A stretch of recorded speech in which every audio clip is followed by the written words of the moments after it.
இங்க அரசையும் ஒரு வழியா பாண்டியன் தலையில சத்தியம் பண்ணி இங்க பாண்டியனை தன் கூட பேசவும் வைக்கிறாங்க. ஆனா பாண்டியனுமே, இங்க பாருமா, நீ ரொம்ப பெரிய தப்பு பண்ணியிருந்த. சொல்லப்போனா இத பத்திலாம் யோசிக்காம நீ எப்படி குமார லவ் பண்ண? அவன் ஏற்கனவே உன்னோட அண்ணிகளை கடத்திருக்கான். அது மட்டும் இல்லாம நம்ம குடும்பத்தை பழி வாங்குறதுக்காக அவன் என்ன வேணாலும் பண்ணுவான். அப்படிப்பட்ட ஒருத்தனை போய் நீ எப்படி நம்பி லவ் பண்ண அப்படின்ற மாதிரி இந்த பக்கம் வந்து பாண்டியன் கேட்கிறாரு. அப்ப அரசியுமே, அது எதுவுமே எனக்கு தெரியலப்பா. அவர் என்கிட்ட புதுசா வந்து பேசுறப்போ நான் அவரை நல்லவர் நம்ப ஆரம்பிச்சிட்டேன். வேற எதை பத்தியும் நான் யோசிக்கவே இல்லை. அதான் என் தப்பு அப்படின்ற மாதிரி இங்க அரசியும் பயங்கரமா புலம்ப ஆரம்பிக்கிறாங்க. அதே நேரத்துல இன்னொரு பக்கம் பாண்டியனுமே, இங்க பாரு அரசி, அவங்க என்ன முடிவு எடுத்தாலும் சரி, கண்டிப்பா நம்ம குடும்பத்தை பழிவாங்கிறதுக்காக மட்டும்தான் அந்த முடிவா இருக்கும் அப்படின்ட்டு இந்த பக்கம் பாண்டியன் அரசிக்கு ஒரு வழியா புரிய வைக்கிறாங்க. அதே நேரம் இன்னொரு சைடு இந்த பக்கம் பாண்டியனுமே, இங்க ஒரு முக்கியமான முடிவு எடுக்க போறேன், அதனால நான் டைரக்டா நான் வெளியில போயிட்டு வந்துடுறேன், இன்னைக்கு யாரும் வேலைக்கு போக வேண்டாம், எல்லாரும் இங்கே இருங்க அப்படின்ற மாதிரி சொல்லிட்டு அவருமே கிளம்பி டைரக்டா அவங்க சொந்தக்காரங்க வீட்டுக்கு கிளம்புறாரு. சொல்லப்போனா பாண்டியனோட ஐடியா என்னன்னா, இந்த பக்கம் அரசிய இதுக்கு மேல அவருக்கு வெளியில அனுப்ப விருப்பம் கிடையாது, அதனால அரசிக்கு ஒரு நல்ல மாப்பிளைய பார்த்து கல்யாணம் பண்ணி வச்சிடணும் அப்படின்ற மாதிரி அவருமே ஒரு முடிவு எடுத்துட்டு இருக்காரு. அந்த முடிவுக்கு ஏற்ற மாதிரி அவருமே முயற்சி எடுக்கிறதுக்கு தான் வெளியில போயிருக்காரு. அதே நேரம் இன்னொரு பக்கம் எங்க வீட்டுல இருக்கிற கோமதியுமே, இங்க பாரு அரசி, நாங்க இப்போ உன்னை முழுசா நம்புறோம், இனிமேல் உன் சைடு இருந்து எங்களுக்கு எந்த ஒரு பிரச்சனையும் வந்துடக்கூடாது. ஏன்னா இங்க உன்னை நாங்க நம்புறதை விட இங்க அவர் ரொம்ப நம்பியிருந்தாரு, அதனால அவரோட நம்பிக்கை நீ கெடுத்துடக்கூடாது அப்படின்ற மாதிரி அவங்களும் ஒரு பக்கம் சொல்லிக்கிட்டு இருக்காங்க. ஆனா அதே நேரம் இன்னொரு சைடு சரவணன் இருந்துகிட்டு, இங்க பாருங்கம்மா, இப்போ நம்ம அரசி சரியாயிட்டா, இவ இனிமேல் எந்த ஒரு தப்பும் பண்ண மாட்டா. ஆனா சப்போஸ் குமார் சைடு இருந்து தப்பு வந்துச்சுன்னா என்ன பண்ண முடியும், குமார் ஃபோர்ஸ் பண்ணானா என்ன பண்ணலாம் அப்படின்ற மாதிரி அதை பத்தி பேச ஆரம்பிக்கிறாங்க. அப்பதான் கோமதியுமே ஒரு முடிவுக்கு வராங்க. நீ கவலைப்படாதரா, கண்டிப்பா இதுக்கு நான் ஒரு முடிவு வச்சிருக்கேன் அப்படின்ற மாதிரி வேக வேகமா டைரக்டா வெளியில போறாங்க. வெளியில போனது மட்டும் இல்லாம முத்தண்ணா முத்தண்ணா அப்படின்ற மாதிரி டைரக்டா ஆப்போசிட் வீட்டுக்கு போயிட்டு இங்க முத்துவேலை வெளியில கூப்பிட ஆரம்பிக்கிறாங்க. அப்போ முத்துவேல் ஒய்ஃப், முத்துவேல் வீட்டுல இருக்க எல்லாருமே வெளியில வராங்க. வந்த உடனே இங்க முத்தண்ணா கிட்ட டைரக்டா கோமதி பேச ஆரம்பிக்கிறாங்க. இங்க பாருனா, இப்போ ரெண்டு வீட்டுக்கும் நடந்துட்டு இருக்க பிரச்சனை பத்தி உனக்கு கண்டிப்பா தெரியும். இதுக்கெல்லாம் முக்கியமான காரணம் அரசி, இன்னொரு சைடு குமார் தான். இப்ப நாங்க அரசி கிட்ட தெளிவா பேசிட்டோம். இனிமேல் அரசி எந்த ஒரு காரணத்தை கொண்டும் குமாரோட வாழ்க்கையிலயோ குமாரை பத்தியோ எதுவுமே பேச மாட்டா. அவன் வாழ்க்கையிலும் எந்த ஒரு தொந்தரவும் பண்ண மாட்டா. அதே மாதிரி எனக்கு உங்க கையால எனக்கு ஒரு ப்ராமிஸ் வேணும்னா, நீங்க குமாரால என் பொண்ணுக்கு எந்த ஒரு ஆபத்தும் வரக்கூடாது.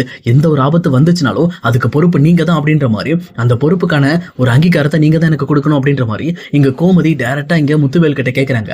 அதே நேரம் இங்க சக்திவேல்லாம் வெளியில வந்து நின்னுகிட்டு ரொம்பவுமே கோபத்தோட இங்க கோமதியை பார்த்து முறைச்சிக்கிட்டு இருக்காங்க. அதே நேரம் முத்துவேல் குமாரை பார்த்து திரும்பி வந்து முறைக்க ஆரம்பிக்கிறாரு. இன்னொரு சைடு இங்க ஆப்போசிட்ல அரசி நிக்கிறதையும் பாக்குறாங்க. அரசியை ஒரு வழியை இவங்க மாத்திட்டாங்க. அப்ப குமாரால இனிமேல் அந்த வீட்டுக்கு பிரச்சனை வரக்கூடாது, அதானே, சரி ஓகே அப்படின்னு சொல்லிட்டு இங்க முத்துவேலுமே வந்து ஒரு அக்ரிமெண்ட் கொடுக்குறாரு.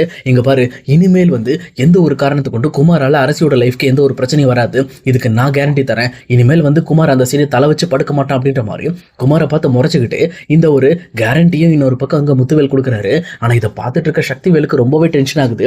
அவர் இஷ்டத்துக்கு அவர் முடிவு எடுத்துட்டு இருக்காரு.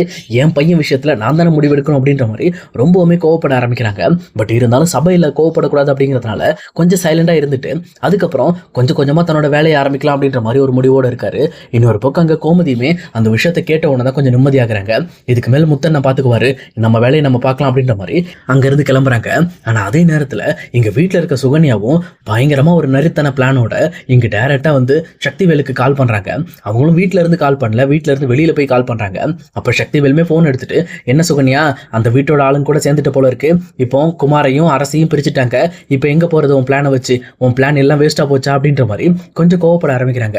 ஆனா சுகன்யா இருந்துகிட்டு, இங்க பாருங்க, நீங்க தேவையில்லாம கோவப்பட்டு இருக்கீங்க, இந்த விஷயத்தை பயன்படுத்தி எப்படியாவது நம்ம குமாருக்கும் அரசிக்கும் சீக்கிரம் கல்யாணத்தை பண்ணி வைக்கணும். நான் அரசியை கன்வின்ஸ் பண்றதுக்கு ட்ரை பண்றேன், ஆனா இப்போ என்னால முடியாது, எனக்கு இன்னும் ஒரு 2 நாள் டைம் கொடுங்க, நான் அவன் மனசை எப்படியாவது பேசி மாத்திடுறேன். ஆனா அதே நேரம் குமார் தயாரா இருக்கணும், எப்போ கூப்பிட்டாலும் டக்குன்னு வர்ற மாதிரி தயாரா இருக்கணும், அதை ரொம்ப முடிவில் வச்சுக்கோங்க. குமாருக்கும் அரசிக்கும் மட்டும் கல்யாணம் பண்ணி வச்சுட்டோன்னா நம்ம பிரச்சனைகள் எல்லாமே சால்வா வந்துடும் அப்படின்ற மாதிரி இங்க சுகன்யாவும் ஒரு பயங்கரமான குட் நியூஸை இந்த பக்கம் வந்து சக்திவேலுக்கு சொல்றாங்க. இது கேட்ட சக்திவேலு பயங்கர சந்தோஷத்துல, ஓகே சுகன்யா, நீ சொன்ன மாதிரி என் பையனை தயாரா இருக்க வைக்கிறேன், ஆனா மத்ததெல்லாம் உன் கையில தான் இருக்கு, நீ தான் எல்லாத்தையும் ரெடி பண்ணும் அப்படின்ற மாதிரி இங்க சக்திவேலுமே ரொம்ப சந்தோஷப்பட்டு இருக்காரு. ஏன்னா அவர் நினைச்சது நடக்க போகுது அப்படின்ற மாதிரி நினைச்சு. ஆனா இன்னொரு சைடு இங்க பாண்டியனுமே யாருமே எதிர்பார்க்காத மாதிரி அவங்க சொந்தக்காரங்க கிட்ட பேசி அரசியை பொண்ணு பார்க்கறதுக்கு 2 நாள் ஆளுங்க வராங்க. அந்த விஷயத்தை கன்ஃபார்ம் பண்ணிட்டு அதை பத்தி வீட்டுல வந்து எல்லாருக்கிட்டையுமே சொல்றாரு. இது கேட்டோன்னு வீட்டுல இருக்க எல்லாருமே அப்படி ஸ்டன் ஆகி போய் நிற்கிறாங்க. இங்க அரசுக்கு என்ன பண்றதுனே தெரியல. அப்பா தான் மேல நம்பிக்கையா இருக்குன்னாரு, ஆனா எதுக்காக இப்படிப்பட்ட ஒரு முடிவு எடுத்திருக்காரு அப்படின்ற மாதிரி ரொம்பவுமே வருத்தத்தோட இங்க அரசி ஃபீல் பண்ண ஆரம்பிக்கிறாங்க. ஆனா இன்னொரு சைடு எங்க வீட்டுல இருக்கிற எல்லா பொண்ணுங்களுக்குமே வந்து கொஞ்சம் ஒரு மாதிரி தான் இருக்கு. ஏன்னா இப்போ உடனே கல்யாணம் அப்படின்றத யோசிச்சு பாக்குறப்போ எல்லாருக்குமே ஒரு மாதிரி பதட்டமா ஆகுது. அப்ப கோமதி இருந்துகிட்டு, ஏங்க இப்ப இப்போ நம்ம அவசரப்பட்டு கல்யாணம் பண்ணணுமா அப்படின்ற மாதிரி கேட்குறாங்க. ஆனா இன்னொரு சைடு பாண்டியனுமே, கோமதி நம்ம இப்போ கல்யாணம் பண்ண போறது இல்ல, அவ படிப்பு முடிஞ்சதுக்கு அப்புறம் தான் கல்யாணம் நடக்க போகுது, இப்போ நிச்சயம் மட்டும் தான் முடிக்க போறோம் அப்படின்ற மாதிரி அந்த விஷயத்தை பத்தி ரொம்பவே டீட்டெயில்டா பேசுறாங்க. இதை கேட்டோன்னே இந்த பக்கம் கோமதிக்கு கொஞ்சம் நிம்மதியா இருக்கு. ஆனா அரசியால அந்த விஷயத்தை கொஞ்சம் ஏத்துக்க முடியாம இருக்கு. ஏன்னா தான் மேல நம்பிக்கை இல்லாம தான் இப்படி பண்றாங்க அப்படின்ற மாதிரி அவங்களோட உள் மனசுல தோண ஆரம்பிக்குது. இந்த மாதிரி பாண்டியன் எடுக்கிற முடிவுனால மறுபடியுமே வந்து அரசியோட மனசு மாறுச்சுன்னா, இங்க சுகன்யா பண்ண பிளான் மாதிரி இங்க அரசிக்கும் இன்னொரு சைடு குமாருக்கும் கல்யாணம் நடந்துரும். அப்படி நடந்துச்சுன்னா இங்க 2 வீட்டுக்கும் நடக்கிற போற பார்க்க சும்மா பயங்கரமா இருக்கும். அதனால என்னதான் நடக்க போகுது அப்படிங்கறத இனி வரப்போற எபிசோட நம்ம கண்டிப்பா பார்க்கலாம் கைஸ்.